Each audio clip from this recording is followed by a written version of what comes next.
ಎಲ್ರಿಗೂ ನಮಸ್ಕಾರ. Big boss ಅಗ್ನಿ ಪರೀಕ್ಷೆ ಎಪಿಸೋಡ್ 2 ರಿವ್ಯೂಗೆ ಸ್ವಾಗತ. ಎಪಿಸೋಡ್ 2 ನಲ್ಲಿ ಯಾವ ಸ್ಪರ್ಧೆ ಹೈಲೈಟ್ ಆದ್ರೂ ಅವರ ಬಗ್ಗೆ ಮಾತ್ರ ಈ ವಿಡಿಯೋದಲ್ಲಿ ರಿವ್ಯೂ ಮಾಡ್ತೀನಿ. ಕುಮಾರಿ ನಂಜನಗೂಡಿನ ಈ ಹುಡುಗಿ ಕೇವಲ 20 ವರ್ಷದ ಹುಡುಗಿ. ಇವರು ಕೂಡ 4 ಗ್ರೀನ್ ಮಾರ್ಕ್ ತಗೊಂಡು ಬಿಗ್ ಬಾಸ್ ಸ್ಟಾರ್ ಕಂಟೆಸ್ಟೆಂಟ್ ಆಗಿದ್ದಾರೆ. ಕುಮಾರಿ ತುಂಬಾನೇ ಮುಗ್ಧೆ ಮತ್ತು ಒಂಥರ ಫನ್ ಆಗಿರುವಂತಹ ಸ್ಪರ್ಧಿ ಅಂತ ಹೇಳ್ಬೋದು. ಬಿಗ್ ಬಾಸ್ಗೆ ಈ ತರಹದ ಕಂಟೆಸ್ಟೆಂಟ್ ಬೇಕಾಗಿರೋದಂತೂ 100% ಪಕ್ಕ. ಅದಕ್ಕಾಗಿಯೇ 4 ಜಡ್ಜಸ್ಗಳು ಕೂಡ ಇವರನ್ನ ಮೆಚ್ಚಿರೋದು. ಕುಮಾರಿ ತುಂಬಾನೇ ಕಷ್ಟ ಪಡುತ್ತಿರುವ ಹುಡುಗಿ ಮತ್ತು ಕಷ್ಟದಿಂದ ಬೆಳೆದು ಬಂದಿರುವ ಹುಡುಗಿ. ಈ ಶೋ ಇವರಿಗೆ ತುಂಬಾನೇ ಮುಖ್ಯವಾಗಿದೆ.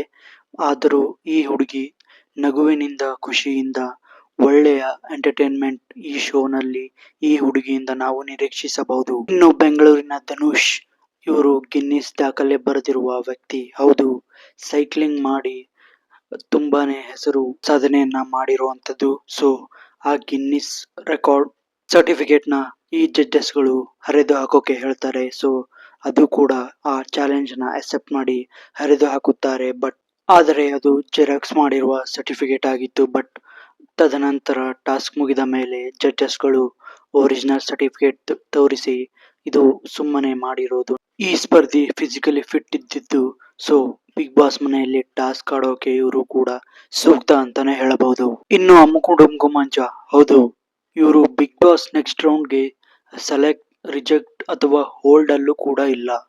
ಶೋ ನಿಂದನೇ ಡೈರೆಕ್ಟ್ ಔಟ್ ಆಗಿದ್ದಾರೆ. ಅಮ್ಕು ಡುಮ್ಕು ಮಂಜ ಎಂಟ್ರಿನೇ ಒಂಥರ ಡಿಫ್ರೆಂಟ್ ಆಗಿ ವಿಚಿತ್ರವಾಗಿ ಇತ್ತು.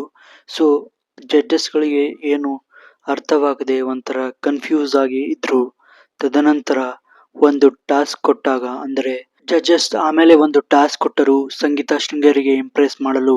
ಆದ್ರೆ ಅಮ್ಕುಡುಮ್ಕು ಮಂಜ, ನಾನು ಇಲ್ಲಿ ಯಾರಿಗೂ ಇಂಪ್ರೆಸ್ ಮಾಡೋಕೆ ಬಂದಿಲ್ಲ, ನಾನು ಇರೋದೇ ಹೀಗೆ ಎಂದು ಹೇಳಿದರು.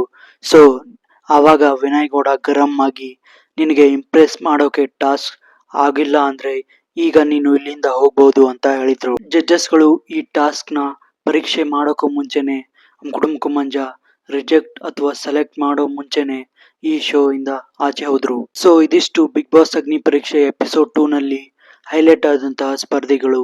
ಸೊ ನಿಮಗೆ ಇನ್ನು ಉಳಿದಿರುವ ಯಾವೆಲ್ಲ ಸ್ಪರ್ಧಿಗಳು ನಿಮ್ಗೆ ಇಂಪ್ರೆಸ್ ಮಾಡಿದ್ರು ಅಥವಾ ಹೈಲೈಟ್ ಆಗಿ ಕಾಣಿದ್ರು ಎಂದು ಕಾಮೆಂಟ್ ಮೂಲಕ ತಿಳಿಸಿ.